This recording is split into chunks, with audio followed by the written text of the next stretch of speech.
Confesso que não foi fácil arrancar-te pelo desprevenido, mas eu falei, Jesus, que eu vou pregar. E Deus ele começou a tratar no meu coração, eu quero compartilhar para a igreja. Fiz algumas anotações. Prometo que vai ser em breve, com o objetivo.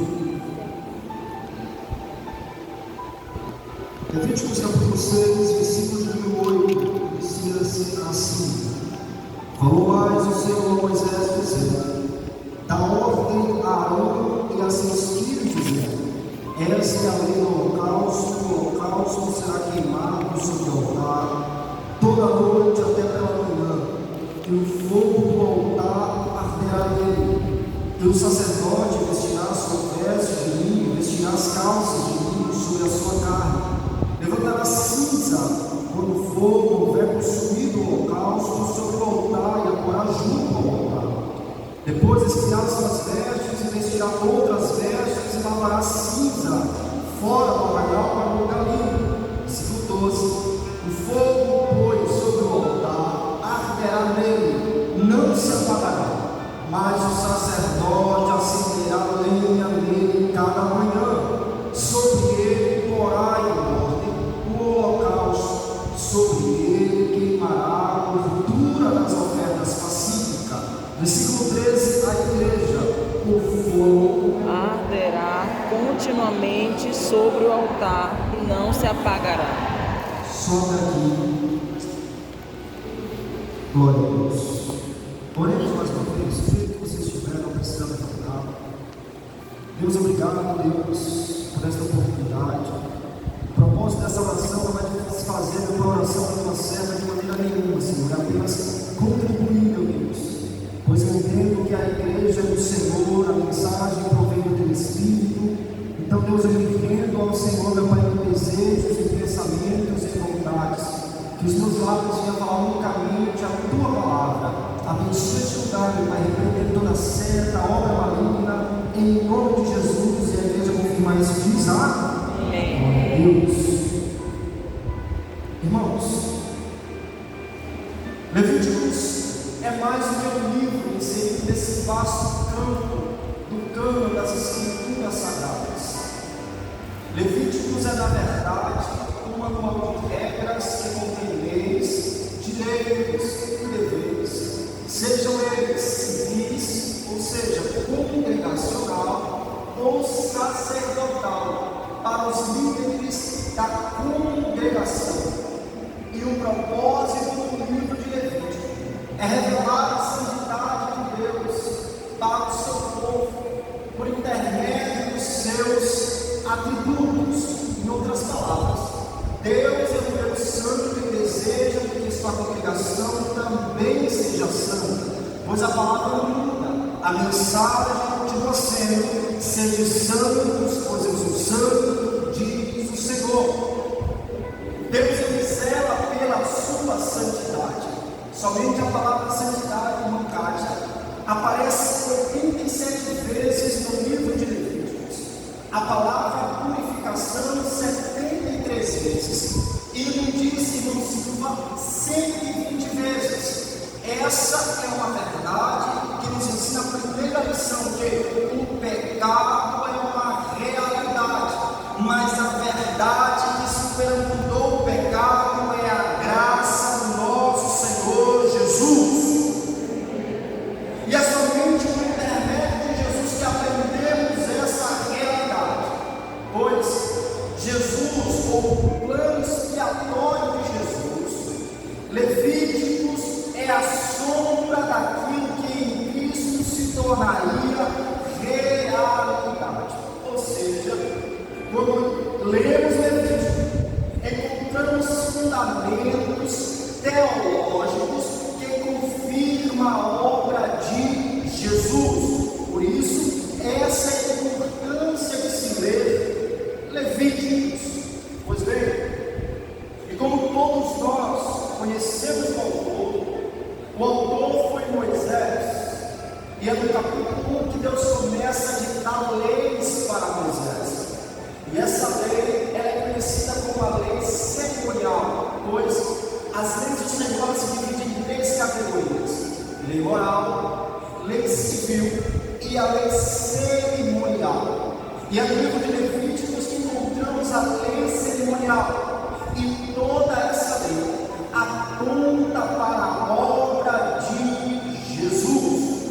Como eu falei anteriormente, o propósito do livro é revelar a santidade de Deus. Então, o tema de Levíticos é santidade ao Senhor. E esse livro se divide em duas categorias, entre o capítulo 1 ao capítulo 16, revelando um subtema. E qual subtema é esse, irmão Silva? Primeiro, como chegar à presença de Deus. Segundo, o capítulo 17 até o capítulo 27, como permanecer na presença de Deus. Porque a questão não é chegar, a questão é permanecer. Muitos chegam, como eu falei ontem, muitos chegam, muitos alcançam, muitos obtêm bens, muitos alcançam carro, casa, mas perdem a índole, perdem o caráter e não sobra nada, apenas a eternidade no inferno. Por isso, a questão não é chegar, a questão é permanecer. A questão não é você alcançar, mas alcance, prospere, os desejos de Deus em que você prospere, alcance, cresça, vença, conquiste, mas permaneça no caráter, permaneça na presença, permaneça na oração, permaneça de pé. Aleluia, glória a Deus. E os 5 primeiros capítulos, irmão Silva, apresenta as 5 primeiras ofertas. Como eu disse, todas elas apontavam para a obra expiatória de Jesus. A primeira oferta é a oferta de holocausto. Essa oferta de holocausto era uma oferta em que o ofertante se apresentava até o sacerdote com a sua oferta. Nessa oferta se dividia em 3 categorias. A categoria primeira de gado, que eram animais mais caros, bois. Segundo, gado miúdo, médios. Terceiro, aves. Em toda a oferta, o animal era levado até o sacerdote. Ali era feito um ritual de purificação, de lavagem. O ofertante colocava a mão para representar que a culpa do ofertante está passando agora para a oferta. E ali o animal era consumido por completo. E aquele animal, aquela fumaça subia. E a expressão que se dá no capítulo 1 é que é de cheiro suave ao Senhor. Aleluia. O capítulo 2 fala da oferta de manjares, a oferta de cereal. É a oferta aonde o ofertante está Deus, entrando para o coração de Moisés, que queria no culto. E nessa oferta, o ofertante levava grãos, cereais, azeite não poderia faltar, o vinho não poderia faltar, o sal não poderia faltar. E nessa oferta vemos também a pessoa de Cristo sendo revelada. E essa oferta se distribui em 5 categorias. A primeira categoria é a oferta de flor de farinha, cozida ou crua, ali apresentava, tipificava a pessoa e a perfeição de Jesus, irmão Silva, pois Jesus é o sumo sacerdote. Segundo o Evangelho de Lucas, Jesus é o homem perfeito. E a segunda categoria é a oferta de flor de farinha cozida no forno. Nessa oferta, e isso é uma mensagem do evangelista, em que tipifica e apresenta a oferta assada no fogo, cozida no fogo, representa as dores internas. A mensagem de todo evangelista é que existe um vazio dentro do coração do homem, que só pode ser preenchido pelo amor de Jesus. A terceira categoria e a quarta é a oferta de manjares assada na panela e na frigideira. Tanto a panela quanto na frigideira representa as dores e as aflições de Jesus por já não é mais interna, agora é externa. Todos verão as suas dores, mas o sacrifício de Jesus se sacrificou exatamente para arrancar as dores ocultas do coração do homem. Isaías 51, ele levou sobre si as nossas dores e também as nossas enfermidades, e pelas suas pisaduras somos sarados. A cruz fez isso conosco. E quando vemos a quinta categoria dessa oferta de manjares, vemos a oferta, louvado seja o nome do Senhor, das espigas verdes, que apresentava, que tipificava as primícias da ressurreição.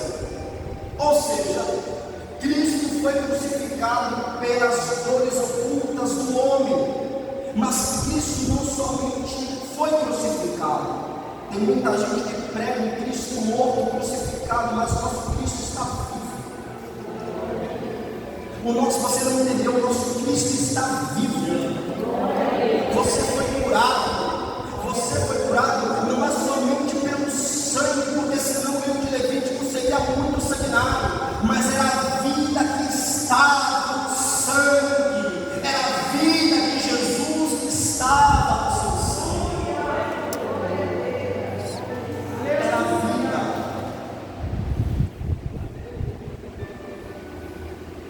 Quando adentramos o capítulo 3, adentramos a oferta pacífica, ou a oferta de paz, a oferta pacífica. Nessa oferta pacífica, vemos um exemplo claro que, diferente das outras ofertas, na oferta pacífica, o ofertante ele levava o animal até o sacerdote. O animal era dividido em 3 partes. A parte do juízo é para o Senhor, a parte do juízo é para Deus. Romanos 12:2, e não vos conformeis com este mundo, mas apresentados perante o Senhor como sacrifício vivo. Versículo 2, e não vos conformeis com este mundo, mas transformai-vos pela renovação do vosso entendimento. Ali era para o Senhor, a parte do peito era para o sacerdote, que tipificava o compartilhamento das emoções de Jesus, que somente o sacerdote poderia participar. E a última parte era para a família, e aí havia uma confraternização. Essa é a oferta de paz, também de aroma de cheiro suave diante do Senhor. Quão bom e quão suave que os irmãos vivam em união. Agora, até aqui na oferta, você vai entender aonde eu quero chegar, mas se acompanhe, Levíticos não é fácil. A quarta e a quinta oferta, a quarta oferta é a oferta do pecado, que tipificava a condição pecadora do homem. Somos pecadores, precisamos ofertar a Deus, e ali as culturas do animal eram queimadas e subia também, com o propósito de restituir. Não era mais uma aroma de cheiro suave, agora o propósito era de restituição. A outra oferta é a oferta da culpa, não deve. Qual a diferença da oferta da culpa para a oferta do pecado? É porque na oferta do pecado apresentava a condição do homem. A oferta da culpa representava as consequências da condição humana. Ou seja, era necessário um sacrifício perpétuo. O homem precisava de um sacrifício perpétuo. Porém, quando finaliza a mensagem de Deus para Moisés sobre as 5 primeiras ofertas, Deus agora começa a falar com Moisés sobre muitas coisas, mas uma ordenança me chama a atenção. A ordenança que me chama a atenção é que Deus agora começa a cobrar o sacerdote. Cobrar de que forma? Que o sacerdote, primeiramente, ele tinha que trocar as vestes. Por quê? Porque continuamente as suas vestes tinham que se sujar. E um sacerdote, que é sacerdote, um líder, que é um líder, homem de Deus,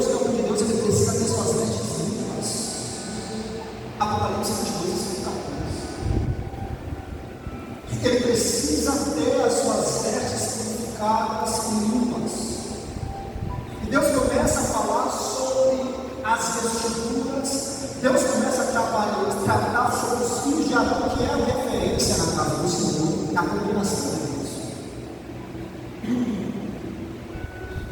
Irmãos, vocês podem glorificar o Senhor.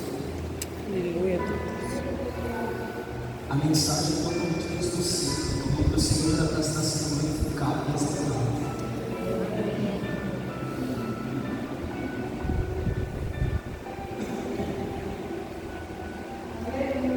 Porém, a cobrança de Deus para os sacerdotes era o quê? O sacerdote, ele tinha que ser organizado, mas principalmente, ele não poderia, versículo de número 12, o fogo, pois, sobre o altar era dele, e não se apagará.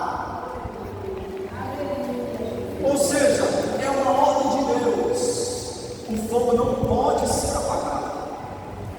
E quando eu leio isso, Deus começa a mostrar no coração do tema. E o tema é a cruz do altar. Pois o altar apontava para o plano da regeneração do Calvário. O altar apontava para o plano da justificação, da regeneração, da licitação, da eleição, da santificação. Apontava para todo o plano expiatório de Cristo, pré e pós o Calvário. Tudo já apontava para Jesus. E eu começo a me lembrar de uma mensagem de Gênesis, a advertência do homem: não comerás do fruto. A advertência de Deus para o sacerdote é: não deixe o fogo se apagar, ele não pode ser apagado. O fogo é uma representativa da glória de Deus. Ao término do êxodo, vemos a glória de Deus enchendo a casa. Ao término da construção do templo, nós vemos a glória de Deus incendiando aquele lugar. E foi em Atos capítulo 2 que nós vemos a glória de Deus enchendo a igreja. Aleluia, Deus.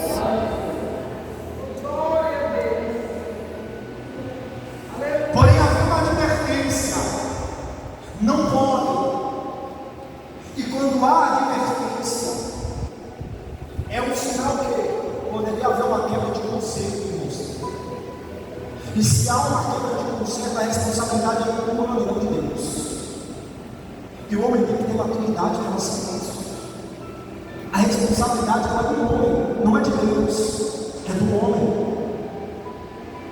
Se a responsabilidade agora não é de Deus, é do homem, o que o homem precisa fazer?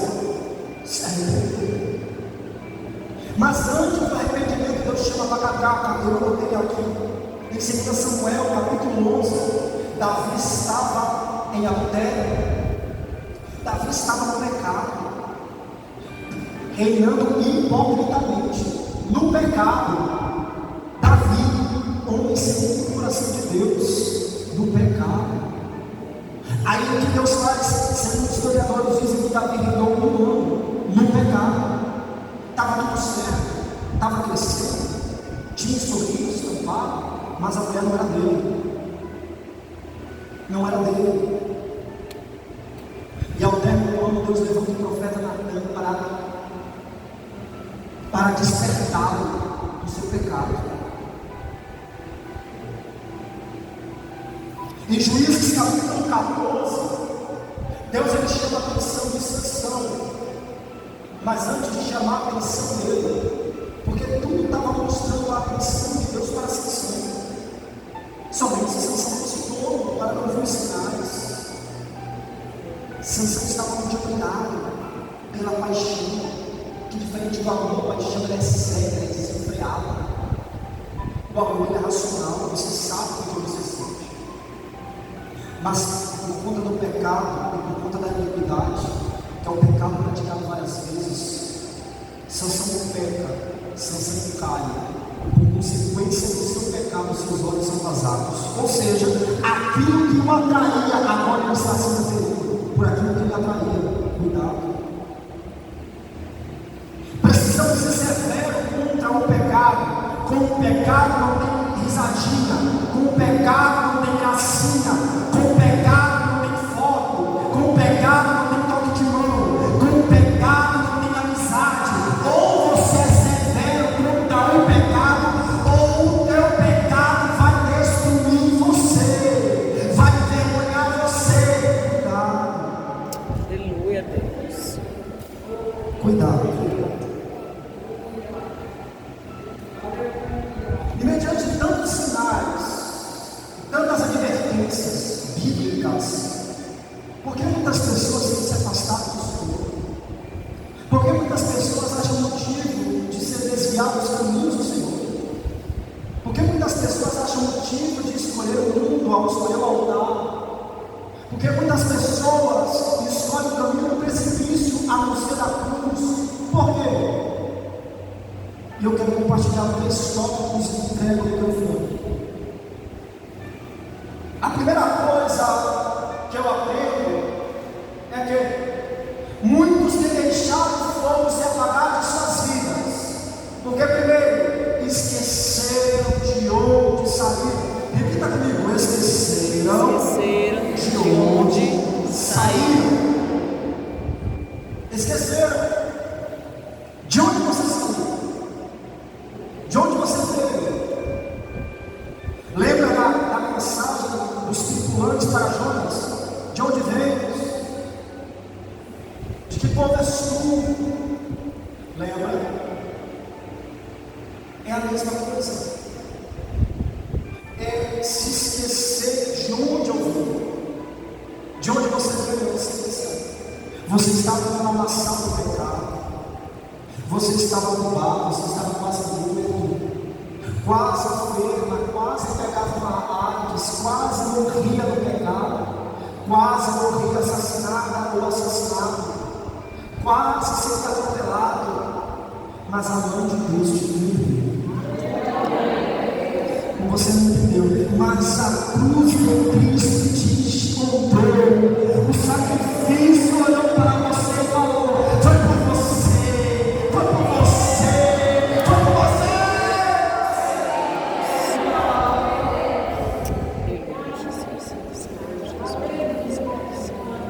Em Apocalipse 2, versículo 5 diz: lembra-te de onde caíste. Segunda Reis 17, versículo 38 diz: e do conselho que fiz com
dos Salmos, ele diz: no pecado, mas quando ele foi advertido, diferente de Saul, que quando estava no pecado, quando pecou, foi chamado para a atenção, mas quando pecou, Saul disse para Samuel: ora por mim. Davi não, sabe o que Davi fez? Ele olhou para Natan e disse: eu pequei, não preciso de você orar, eu pequei contra o Senhor. Aí a oração de Davi era: Senhor, não retire de mim teu Espírito, lava-me, Senhor, e dá-me um coração purificado.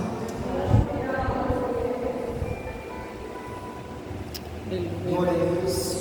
Segundo lugar, porque muitas pessoas, irmãos, esqueceram, ou têm se desviado, têm deixado o fogo de Deus se apagar. Segundo, porque esqueceram quem são. Quem nós somos? Quem nós somos? Muitas vezes você sai de casa, sai do trabalho, mas esquece de orar.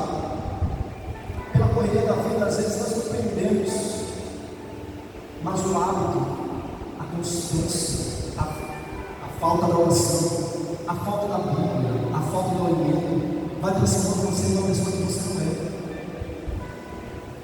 Você não é uma pessoa ruim. Você não é um ladrão. Você não é um mentiroso ou mentirosa. Você não é aquilo que você era antes, não é. Você hoje é transformado pelo Senhor. Não esqueça da sua identidade. Muitas pessoas têm se desviado de Deus porque têm esquecido da identidade. O que o irmão pregou aqui, eu esqueci o nome do irmão. A mensagem foi linda. Linda a mensagem. E de fato, muitos no afã de alcançar muitas coisas pensam que conseguem conquistar pisando nos outros. Mas foi chamado, está na igreja, está 10 anos, 20 anos, mas perdeu a identidade.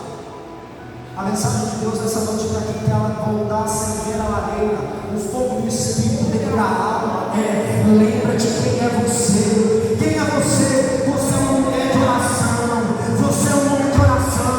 Não deixa Satanás falar que você não é, você é um pregador, pregadora. Não deixa Satanás implantar em você para falar para você deixar de pregar, para você deixar de louvar. Volte a louvar, se odiar, se ter esforço, volte a estudar, continua pregando a palavra de Deus.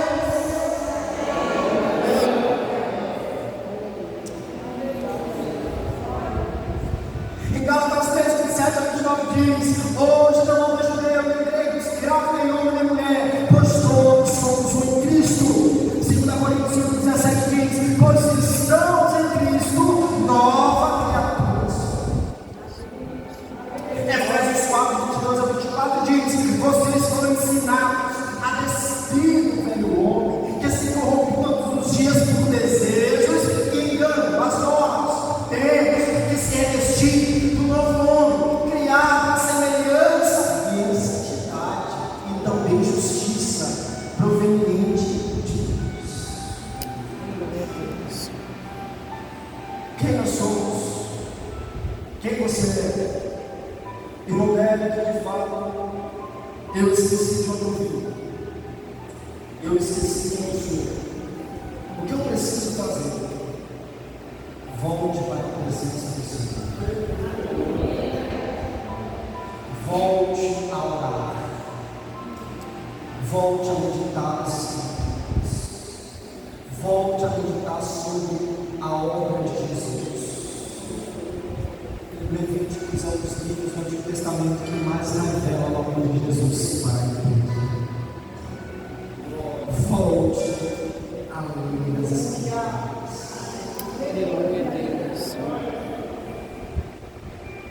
Terceiro,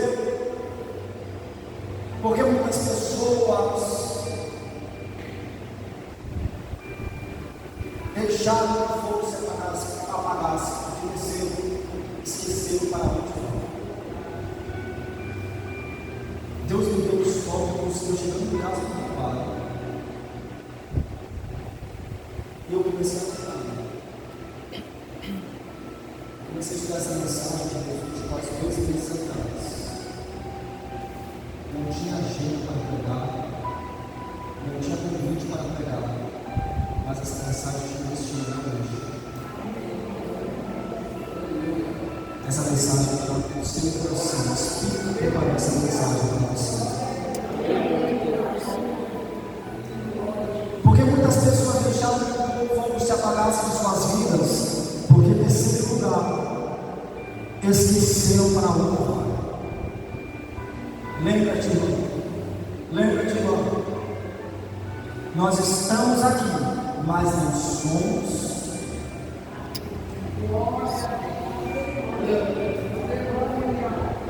Estamos de passagem.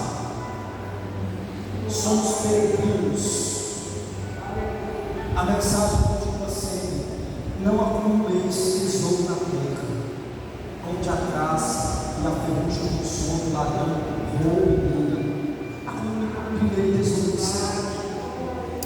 Irmão Nery, você está falando que eu não devo sonhar, construir, empreender? Nunca. O povo de Deus é um povo empreendedor, é um povo que quer ser um povo abençoado. Estou falando, é mudar o foco. A prioridade continua sendo o céu. A prioridade continua sendo a tua salvação.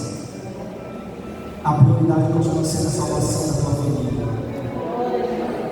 A prioridade continua sendo aqueles que se desviaram do Senhor, voltando para a presença do Senhor e voltar o Senhor compartilhar o fogo dos céus.